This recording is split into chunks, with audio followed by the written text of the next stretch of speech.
ได้7:00 นแรงน่ะเราขี่รถถีบเลาะบ้านอ๋อแล้วแหวะห้านเวียดแล้วว่าข่อยสิมาเสริมสวยเราเอาแล้ว แล้วหมักได้หมักไปสระผมรีดผมได้จะมายังหนู ไปไก่ชั้นบ่อสิงอยู่เด้ ข่อยสิมาเสริมสวยเรา เราจะเสริมสวย แม่นข่อยแล้วเต้าถ่านแล้วเพิ่นว่า ต้องไปเบิ้งแบบที่ว่าเราบ่สำบายแบบใด เราสิอยู่บ่ไปแบะเบิ่ง เรามักกินได้เพิ่นนี่เนาะเมื่อนั้นเห็นเราไปเล่นบุญอยู่บ้านน้อยหมู่ห้ามก็ยามันสิเมาก็เย็นกินอ้างแฮงเฮ็ดไช่เจ้าโอ้ แห้งห้ามไว้แล้วกิน คันห้ามอันใด โดยถ้าบ่มีคนสนใจเราก็บ่กิน แม่นบ่ อีหยังก็อย่าคันแนมบ่มีคนสนใจนี่เราสิบ่เฮ็ด เออแบบว่าเฮ็ดกลับกันนะเนาะ แม่น แม่บอกคือเฒ่าแม่แล้วเว้าหั่นเด้ซะเราบอกไปกองพื้นเราบอกไปตักขี้เลื่อยเราบอกไปตักขี้เลื่อยเราไปกองพื้น เอาแล้วว่านี่โอลิ คือเตาถ่านคือกันเฒ่าแม่แล้วบอกให้ขวดนี่มันบ่ทันใหม่เบิดซ้ำได้หาเรามากเลยเราเห็น อืม ใจเศร้าดำได้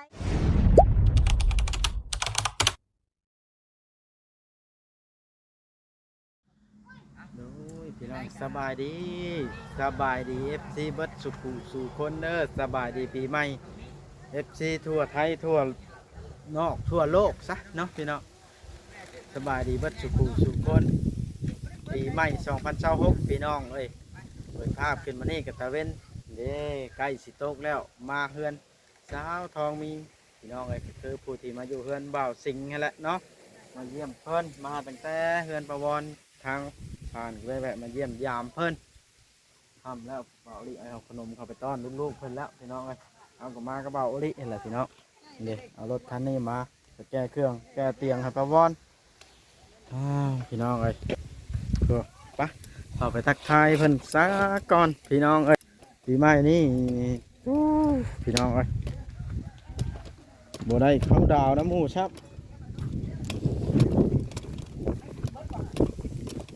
บ่มีเงินซื้อเบียร์ชับ มีเงินปีใหม่บ่ บ่แล้วมันอย่าแล้วมันวิทย์ละเอา ไปดีเด้อ สบายดีแต่ต้องมีอ๋อตัวคนน้อยเอ้าเขาญาติกันแล้วบ่ขนมนะ กินขนมนะ ปล่อยไปกินขนมพวกนี้ฮะไอ้กี้กินขนม ไป แกกินบ่ได้เบิดแต่เจ้ากินทงใหญ่ปานครับ ไปนะแม่ไปกินน้ำเพิ่น แกปั่นกันกินเด้ออย่าเอาผู้เดียวได้ทำโป่งนะ โอ้มันเหลื่อมตานี่ถ่ายไปทางนี้เหลื่อมตา น้องดำบ่มามันนี่ไปเด็ดเรียกกันเนาะ โอ้ เดี๋ยวบ้านเอาบ่ได้ไปแว่หาเพิ่น สายซิ่งขนาดน้องดำเนาะขี่รถถีบง่ายกุ้มแล้วไป โหดอีหลีว่ะ น้องกินได้ยัง อืม คุณนายเพิ่นยังบ่ได้เข้ามาเจอบ่มัน น้อง มันปีใหม่เด้ไผกันเนาะ ตาครอบครัวเที่ยว แต่ละลายอันไหนปีใหม่กับบริยุทธ์บ่ผัวเจ้านะไปทำงานเอา ขยันอีหลี จำเป็น จำเป็น จำเป็น จำเป็นดิฉัน บอกให้ยันปานใดจำเป็น จะยุดเข้าราวน้ำข้อน้ำครัวน่ะก็เห็นว่าก็ได้ ไม่เรียนหยุดอยู่ เพิ่นก็ได้ หยุดตอนเช้า อืม เอาเงินน้องบ่หลังวะ 706 โอ้ยวันน้ำเล็ก ขึ้นปะ เสือ เลขไทยบ่ แม่เด็กไทย เลขไทยออก06 ขึ้นปะ ใครจะไปถือ พี่ป้าไปกิน เลขเสือ อืม สั่งป้า ไปกินน้ำกันไปกินน้ำกันไปกินน้ำ พี่ กัน ป้า ค่ำบ่เรามา ไปหาหน่วยมาทุกแช่ให้น้องไป ยังโบมื้อนี้ปัดถ่าเอารถน้ำอยู่รถห้างไปแปลง เอารถจักรบ่ โด เด็ดป้าป้าป้า ไปกี้ไปลิ้นไป เอาออกละ เสียง อืม ดังขนาดหมดกินน้อยเด้ ล อง มา เนาะ หาเราอยู่โรงพูไปลูก ลูก2คนได้ลูกยาวเนาะ โดยช่องคน อ๋อ ไปได้ปีขนมน้ำไอไปครับต้นเลย ให้หมอการเตือน ตื่นไปนอนนะเรานอนเว้น อืม เราบ่อยากป้าแอ แล้ว ว ปะ ไป นะ เล่นลิ้นน้ำมูกอยู่เนาะ เราบ่อยากป้าแอว น้องดำวานนี่ก็มาบ่ บอกได้ สองมื้อนี้แล้วเนาะ ดูชมมานี่ เพิ่นเป็นหยังเนาะบ่ได้เข้าจอบเพิ่นเนาะเบาลิศ คือว่าเราบ่ได้ข่อยมาหาใดคำบอกไอ้นั่นนะอากาศหนาวบัดนี้เราแฮงบ่ออกไปเฮือนแล้ว กาดเริ่มลมได้มื้อนี้เนาะ มันหนาว เอาโดยสร้างเป็นอันนี้บ่ได้ไปฉลองเข้าดาวปีใหม่บ่เจ้าก็ได้ปีนี้ ไป เดือนละปีได้เคยไปบ่ บ่ อ๋อ บ่เคยไปมีแต่อยู่เฮือน แต่ละปีกันเนาะ โดยบางคืนกับเผาเตาขามคืนครับ เข้าดาวเข้าเตาเนาะ บ่เป็นข้าวดาวเผาเตา อย่ามันรู้มันสิบ่ได้ทาน เอ้ยเว้าไปละบาดนะ มาพี่ก็แบบว่าตู้ท่านเจ้าเฮ็ดแบบใดถ้าเจ้ามาอยู่พี่ สิได้เที่ยวแหละ กลางคืนเด้ กลางคืนก็คืนแรกๆก็เที่ยวก่อนพอดีปากจูดเพิ่นแล้วก็ปะ อ๋อก ลางคืนเฮาบ่ปล่อยเฮาบ่อนนาฮดน้ำไปเปียกเพิ่นก็บ่รู้ดุปานใด โอ้เฮาหดน้ำไปเปียกไว้แต่ตอนแรงพี่ แม่น ลมขนาดเนาะจะได้ปลูกแล้วบ่พักคือว่ามื้อนั้นเห็นในพัก กล้าเบี้ยไอ้เอ้ย กำลังกล้าไว้บ่ โอ้ยน้องหวานเบี้ยมักเพชรมักฮุ้ง เอา อันของผัวน้องหวานเพิ่นกำลังแตกงอก กำลังเห็นงอกขาว ปลูกไว้ก็คักอยู่ได้ล่ะเนาะ ๆโดย ยามนี้แล้วพอกว่าหมักเพชรมาหุ่งชนโต๊ะเดือน3เดือน4เดือน5มันปลูกมันก็ใหญ่เลยแหละเนาะ ได้ปลูกก่อนแล้วพอดีเยอะเผื่อยามฝน บ่ได้เป็นหมากนะเนาะ โดย โดยพอแล้วก็ผัวเจ้ากันไปทำงานกลางเว้นมาตื่นมานี่เจ้ากินข้าวกินน้ำกันบ่ น้องวะ อ่า มันหิวกินข้าวคาบเดียว กินข้าวครับเดียว โดยกินพร้อมผัวแต่เช้าคุณเลย เออเหตุผลก็คือบ่มีแนวกินบ่ โดยคันว่าอยากออกไปเบิ่งอยู่นอกก็คือไอเห็นอันเนี้ยไกลอยู่ในบ้านคือว่ามีรถมีด้านแล้ว โอ้ เอาผัวไปเลยก็แล้ว ก็มีรถถีบเจ้าก็สิขี่บ่รถถีบ โอ้ยขี่คันนี้ไอ้ว่าจะชอดลูกไปเบิ่งแนวอยู่แนวกิน โอ้ อันนี้เปิดสิย่างไปฮอดเนาะ แม่นอยากยามมื้อแรงว่าคันเจ้าออกแล้วเอิ้นใส่เฮาแน่เด้อไป บอกอันคนเทือนนี่วะ โดย โอ้เถื่อมีแนวอยากได้กับผากเพิ่น แม่ฝากเพิ่น โอ้ ออกไปก็คือไอเห็นในลูกกันแห่น้ ต่างจากบ่าวเทิดแท้นี่เบาเลยบ่าวเทิดอยากชื่อรถที่ให้พันห้าซับอันนี้เราหออยากได้รถที่เพราะได้ไปชื่อนะอยู่ในกิน ำก็ได้ปั่นไป ทั้งไอ้เทิดว่าสิชื่อรถที่ให้ได้ผัดว่าให้ชื่อมาเฮ็ดหยังรถที่เรา แต่ละคนมันชีวิตมันต่างกันเด้เนาะ โดย ชีวิตมันต่างกันความจำเป็นต่างกันคือเราบัดคือว่าบ่จำเป็นบัดคือน้องเขามีเราบัดว่าจำเป็นได้รถถีบพอไปขี่ไปชื่อมันเป็นง่วงว่าซั่นซะ แม่นเด้คือทางพัวน้องเพิ่นไปฮอดพุ่นแล้วก็แล้วเลยบางเถื่อเพิ่นก็บ่ขึ้นมากินข้าวเที่ยงบางเถื่ออยากลา แล้วไปได้แล้วย่างไปบ่รู้จัก มื้อนี้บ่มื้อนี้ก็ยู่รถลงไปในบ้านพุ่นน่ะไปแป้งรถ รู้จักบ่ โดยเมื่อคืนนี่ก็ว่าน้ำหัวหน้าว่าบ่ได้เด้หัวหน้าว่ายากได้ยากลงมาเฮ็ดเวียกให้เจ้านี่แหละว่ะก็ได้ไปอันขอเงินน้ำเพิ่น อืม ก็อันพอได้มาซื้อข้าว โดย ส่วนหนึ่งค่ะน้องก็แบ่งไว้ซื้อข้าวแล้วก็พอดีว่าแป้งเพิ่นหน้าเฒ่าเอ้ยว่ะ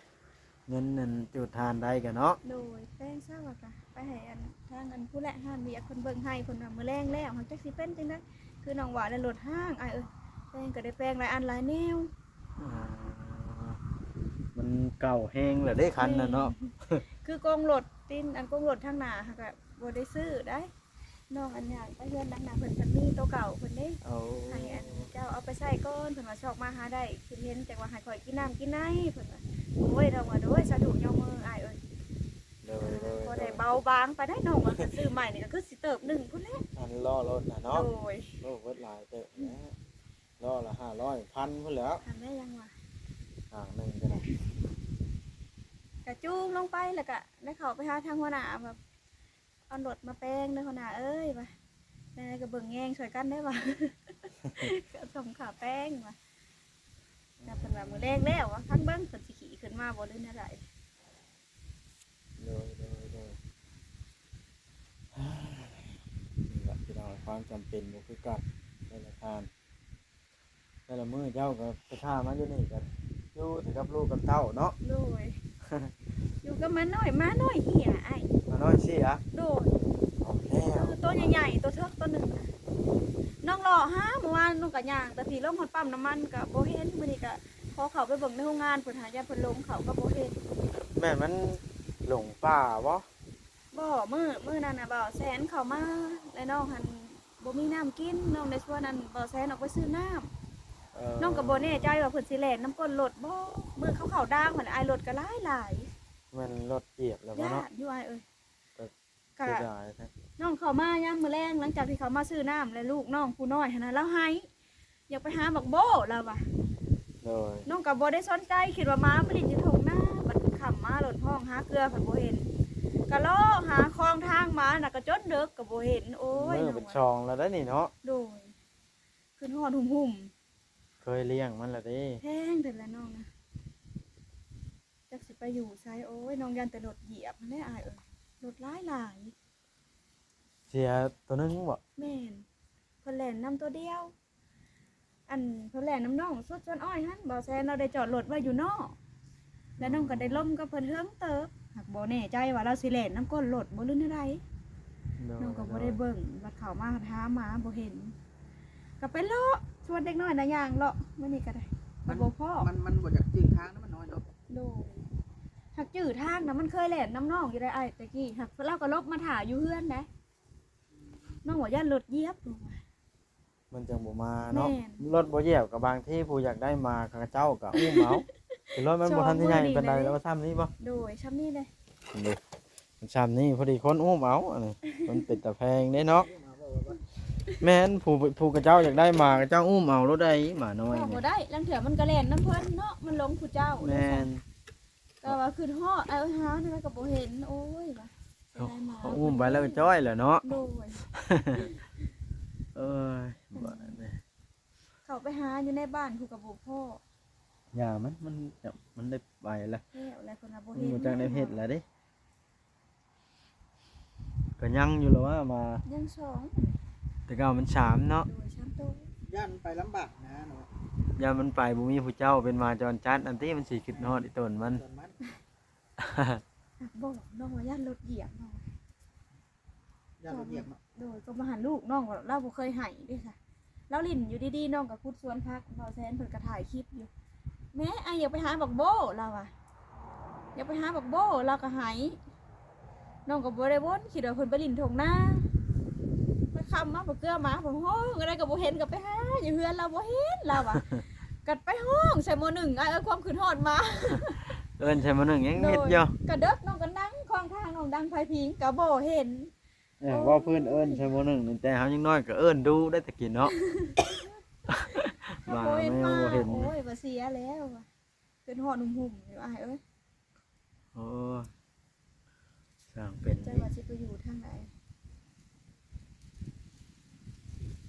เป็นไปเนาะ อยากหมาเสียแล้วก็ได้ไปเอาเป็ดมา เจ้าเลี้ยงเป็ดบ่เด้อนี่อ๋อเป็ดนี่ต้องตัดปีกสิก่อนให้มันบิน ล ไป กแหละบ่ว่านี่ไล่ ลกบ่ ปุ๊บ เออ ๆเล่นไล่กันเอาซะ มันจะลอยน้ำได้ส่วนหลายเป็นมัน พ่อ เห็น น้อง น้ำ เอามาปล่อย เป็นซะนี่เดี๋ยวน้องมาเอาน้องเกลือห้ำแล้วก็ลิ้นอยู่ค่ำมาหลดแล้วหลอกหาบ่นอนหลอกไปหลอกมาแล้วหลอกบินออก เป็ดนี่บ่ แม่น ไล่คุกแล้วก็ลกปีกเพิ่นยังได้อยู่โอ้ว่ะ มันเจ็บปีกมันบ่บินได้บาดนี่เนาะ เป็ดจักโต มาเอามาหาโต้ยังสองอยู่ปุ๊ผักไข่ ไผเกลืออยู่พุ่น จ้ะน้าไผ่ โอ้ เพื่อให้สิเอามาคนยังผักไข่อยู่ บ่อยมันบ่ซะก่อนเนาะ โดยพอได้เลี้ยงลูกมันพอได้ปั้นคนเลี้ยงมันคนจะว่าปั้นคอยเลี้ยงไงได้อ เออน้องดำได้เพิ่นเลี้ยงหยังน้องดำ อย่างนี้ เพิ่นบ่เลี้ยงหยังอยู่ได้เนาะลาวก็ได้เก่งเติบอยู่ผู้เดียวโดยที่บ่มี น้ำ ไผ หมักได้อ้าย มากแบบนั้นบ่ น้ำอยู่น้ำหมูบ่ได้ เพิ่นนี่ได้ โดย อ่า น้ำหมักอยู่เดียวเราเลยก็เด็กน้อยแล้วยังบ่ถือกันก่อนหันเราเคยไปอยู่น้ำเอื่อยกกค่ะอยู่ได้บ่ช่อง3 มื้อ กบ ข่อยอยู่บ่ได้แล้วว่าข่อยมุดมัดลูกแล้วหลายเราอ่ะ ต้องการอิสระนะว่าง่ายๆซะเนาะ แล้วอยู่ผู้เดียวเราบ่ย่านเด้อ โอ้เบิ่งธาตุกระดูกเต็มห้อเพื่อนเรายังอยู่เนาะ แต่มันก็บ่เป็นตาย่านดอกอ้ายเอ้ย เป็นเบาหลีเด้เราสิสักปากของหัวทั้งเว้นทั้งคืนแล้ว เบาลีบนด้านเนาะ เอาน้องเด็กเป็ดน้องเขาไปไข่ในถาดนั่นมื้อนั้นละวันศิลบัดแมวเขาไปจอกกินไข่มันหลดสนั่นอยู่นอกก็ไปเยื่อโคมชอกในถาดนั่นแหละ กลางคืนเลย โดยก็คิดอยู่ได้ว่ากับจ้าเอบ้านนี่ก็สิเฮ็ดแนวใดนี่วะทางห่วงเป็ดได้สามแมวไปจอกกินไข่เพิ่นแมวหลายเด้มันมักมาลักกินไก่น้อยเพิ่น เออ ก็คือว่าแล้วเคยอยู่มันก็บ่เป็นตาย่านน่ะเอ้ย กลัวเพื่อนน้องดำมาแล้วตนแล้วเราบุกอย่างนั้นเนาะ อย่างหัวที่ บ่อยากเอาผัวลายุเราก็หลายแล้วเนาะเจ้าเคยถามเราอยู่บ่เรื่องนี่ ผัวนี่ อ่า เล่าไปซื่อๆได้อะแต่เราเป็นคนแสวงหาได้ แล้วมากเยอะเนาะ แม่คือชูอายเห็นแล้วเราฝากว่ามือถึงนะ แล้วเราไปซื้อว่าเราบ่เอาแต่เราเป็นคนแสวงหาได้ เออ ดำหมักยอ แม่น เราผัดเป็นค แต่ น นำเราได้หมักนี่เราบ่สนเจ้าสิไม่รู้ไม่เมียก็ย่าเขาค่อยๆได้หมักเจ้านี่นะข่อยมักแต่ผู้นั้นแหละ อ๋อ เขาสิปฏิเสธก็ย่าเขาค่อยๆได้หมักเจ้า เราเว้าในนั้น โดยเคยเห็นพฤติกรรมเราที่ผ่านมาคือเรามีโทรศัพท์นี่เราก็ล้มได้ผู้บ่าวผู้แพ้เราก็ล้ม แต่ว่าเราบ่มักแต่งเนาะ ดูโอ้เราบ่แต่ง แต่ง คำแต่งก็เวอร์พูด น้องต้วงโอ้เราทาแก้มเราแดงนี่ซบแดง โอ้ยดำเอ้ยอะไอ้ชุบไปชอบเหมือนกับยำไปงานแล้วสิแต่ง ถ้าเราไปนะ แม่น แล้วไปเล่นบุญมื้อนั้นคือบ่แต่งเนาะเว้าเลย สงสัยเขื่อมสำอามเพิ่นเบิด นั่นได้ แม่เราสิซื้อเป็นบางส่วนคะแนนเรามีเงินน่ะนะ เอา เราก็สิซื้อครีมแต่ยังเราหมักซื้อได้พวกเครื่องสำอาง อ่า พวกสบู่น้ำหอมเราหมักซื้อแล้วก็สิซื้อมาแต่งคือว่าแล้วน้องก็บ่ได้เข้าไปหาเพิ่นเข้าไปอยู่เว้นนี่ก็บ่ได้แวะเพิ่นเฮ็ดอันพวกทีมงานเพิ่นมาสัมภาษณ์ก็เลยบ่ได้แวะเข้าไป มานี่ได้ ดู มีคนมาสัมภาษณ์เราแล้วบ่ แม่รถแบบนี้แหละไอ้น้องก็บ่ฮู้ว่ารถ สีหยัง สีขาวแบบนี้เลย เอ็กซิลี่บ่เว้าเลยเป็นสีขาว แม่คันบ่าวแสนเรามาเราต้องมาพี่ สีขาวแบบหมดนี่เลยแหละไอ้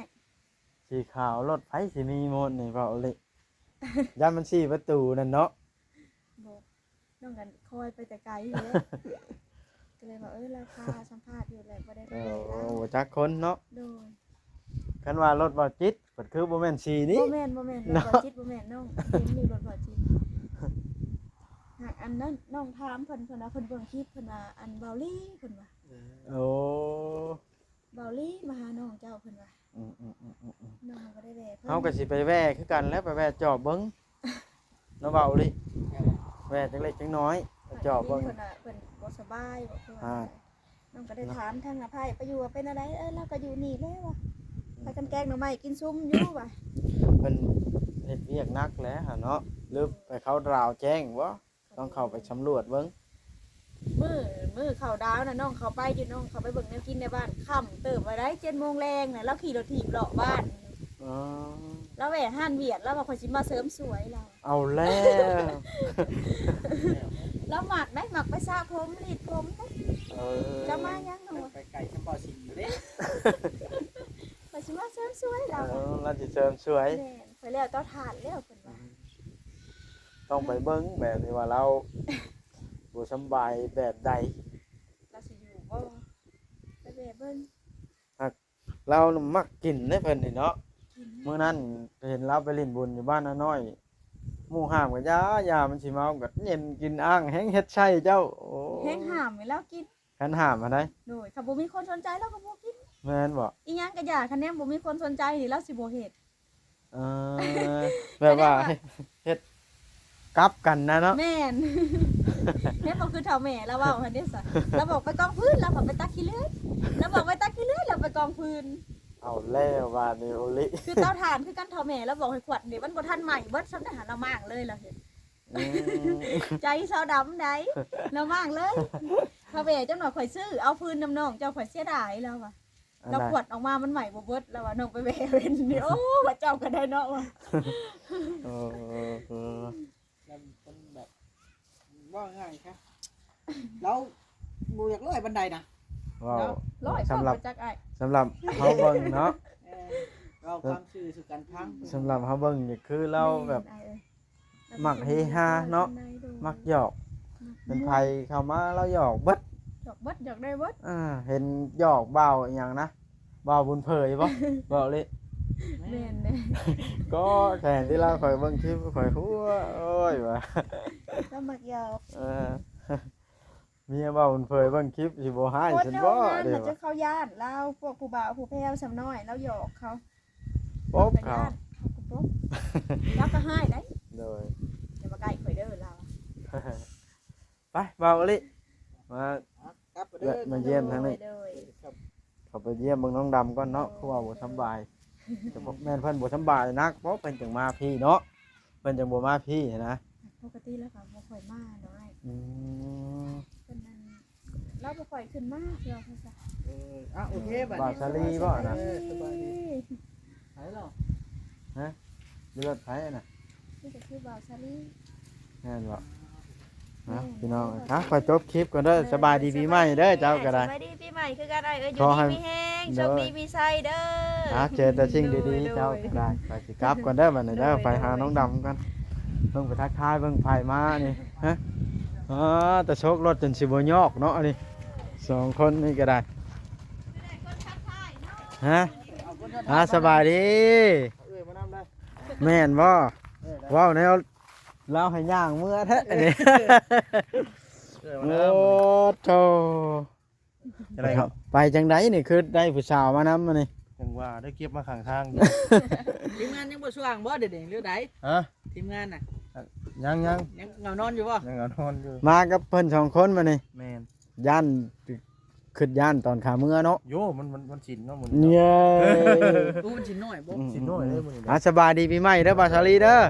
มันเด้อก็สิกลับกันเด้อ เด้อ แม่น เอ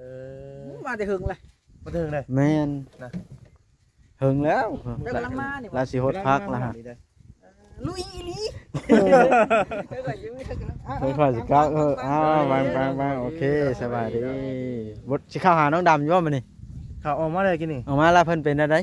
เอาเพิ่นก็อยู่เฮือนนั่นแหละ โอ้ สิมีไผ ขอสิเข้าเยี่ยมรักก่อนเด้อซะ โดย โอเคฮะโอเคพี่น้องคลิปนี้ก็สิได้จบคลิปลงซะก่อน